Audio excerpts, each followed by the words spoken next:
गाजियाबाद में बकरीद पर सूर्या की हत्या करने वाले आरोपी का एनकाउंटर हो गया है। असद को पुलिस ने 48 घंटे के भीतर ही आप देखिए किस तरह से ढेर कर दिया है।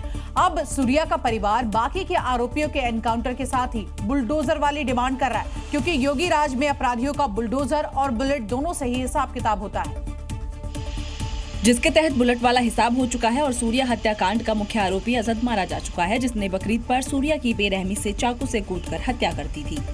योगी फोर्स ने बुलेट वाला हिसाब तो कर दिया है, लेकिन अब मांग बुलडोजर की हो रही है। सूर्या की मां ने एनकाउंटर पर संतुष्टि तो जताई है, लेकिन बाकियों का हश्र भी ऐसा ही करने की मांग करती है। उनका भी एनकाउंटर इसी प्रकार होना चाहिए जैसे इसका हुआ। ये सबके घरों पे बुलडोजर चलना चाहिए। बुलडोजर की मांग, उनका घर गिरफ्त किया जाए और संपत्ति उनकी जब्त की जाए, जो भी है। एनकाउंटर के बाद सूर्या के परिवार से मिलने यूपी सरकार के मंत्री भी पहुंचे। परिवार को भरोसा दिलाया कि यहाँ योगी राज है और अपराध को बर्दाश्त नहीं किया जाएगा। आपको कोई परेशान होने की जरूरत नहीं, जो बदमाशी करेगा उसका इलाज करेगा, कोई बदमाशी बर्दाश्त नहीं होगी।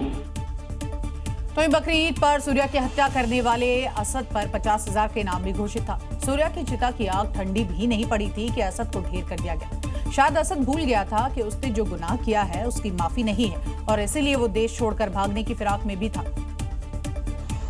लेकिन पुलिस को उसकी लोकेशन की जानकारी लग गई थी और फिर जाल बिछाकर उसे पकड़ने की कोशिश की गई, लेकिन जवाबी कार्रवाई में वो मारा गया।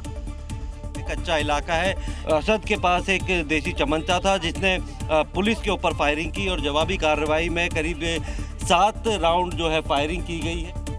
दरअसल असद भागने के लिए अपने साथी के साथ बाइक पर आया था। वो अपने दोस्त से पैसे लेने के लिए आ रहा था। वसुंधरा के इलाके में जब वो पहुंचा तो पुलिस ने उसे घेर लिया। ये लगा के चेकिंग की जा रही थी। इसी दौरान असद अपने एक साथी के साथ बाइक से आता हुआ दिखाई देता है।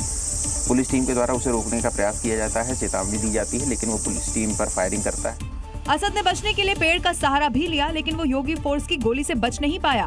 और ये सर्कल किए हुए हैं, यहाँ पर बुलेट मार्क जो थे वो मिले थे, या खाली खोल जो है बुलेट्स के वो मिले थे और ये बिल्कुल सुनसान इलाका था। इसी सुनसान और अंधेरे का फायदा उठाकर असद का साथी फरार हो गया, लेकिन अब उसकी तलाश भी की जा रही है। पुलिस गिरफ्त में पहले से ही 3 आरोपी हैं, लेकिन अब फरार साथी का नंबर भी बहुत जल्द आने वाला है। गाजियाबाद की खोड़ा कॉलोनी, जहां पर आप देखिए सूर्या चौहान को मौत के घाट उतारा गया था, वहां अब हिंदुओं में डर का माहौल हो गया, क्योंकि इस घटना के बाद से लोगों ने इस इलाके को मिनी पाकिस्तान तक बता दिया है और तो और लोग अपना घर बार छोड़कर जाने की बात कर रहे हैं। लेकिन गाजियाबाद की डेमोग्राफी की बात करें तो यहाँ 30% मुसलमान तो 70% हिंदुओं की आबादी है। लेकिन जो घटना के बाद मिनी पाकिस्तान के दावे किए जा रहे हैं वो बड़े हैरान करने वाले हैं। थोड़ा एक छोटा मिनी पाकिस्तान ये एरिया बन चुका है। क्योंकि ये जो मानसिकता वाले लोग हैं, इन्हें मस्जिद और मदरसे से ही पूरी पावर मिल रही। उन मदरसों की जांच होकर के, जहां से ऐसे व्यक्ति जिहादी मानसिकता पढ़ाई जाती है, ऐसे मदरसों की जांच होकर के तत्काल रूप से सारे मदरसे बंद होने चाहिए। वालों का घर चेक किया जाए तो असला, बारूद, बम, तमंचा हर चीज निकलेगी। लोग बहुत ज्यादा डरे हुए हैं, यहाँ से मकान बेचने को तैयार है। बहुत सारे लोग बेच भी चुके हैं। लेकिन जो ऐसी साजिश रच रहे हैं उनके सामने योगी दीवार खड़ी है, जो खोड़ा की डेमोग्राफी नहीं बदलने देंगे। योगी पहले ही डेमोग्राफी बदलने वालों के खिलाफ सख्ती से निपटने की बात कह चुके हैं। डेमोग्राफी बदलने की जो साजिश हो रही है, इसको रोकेंगे, सख्ती से रोकेंगे।